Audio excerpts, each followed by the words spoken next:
সবার আগে বাংলাদেশ গড়ে তোলবার যে লক্ষ্য, যে ভিশন, সেটাকে বাস্তবায়িত করার লক্ষ্যে যুবদল একটা অত্যন্ত ইতিবাচক ভূমিকা পালন করতে পারবে বলে আমি বিশ্বাস।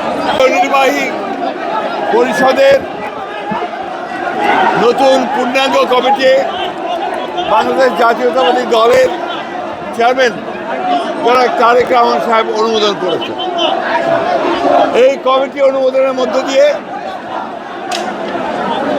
বাংলাদেশ জাতীয়তাবাদী যুবদল একটি নতুন করে যুবদলকে সংগঠিত করার সারা দেশে এবং বর্তমানে প্রধানমন্ত্রী জনাব তারেক রহমানের নতুন বাংলাদেশ, সবার আগে বাংলাদেশ গড়ে তোলবার যে লক্ষ্য, যে ভিশন, সেটাকে বাস্তবায়িত করার লক্ষ্যে যুবদল একটা অত্যন্ত ইতিবাচক ভূমিকা পালন করতে পারবে বলে আমি বিশ্বাস।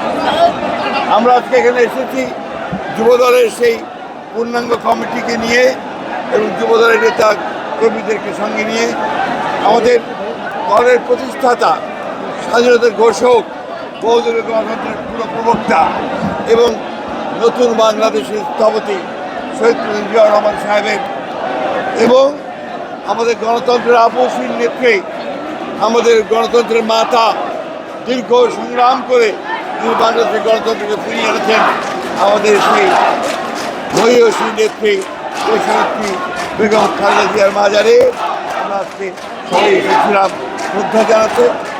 আমরা স্তবক অর্পণ করেছি এবং এখানে দোয়া করেছি আল্লাহ তার কাছে, আল্লাহ তারা যেন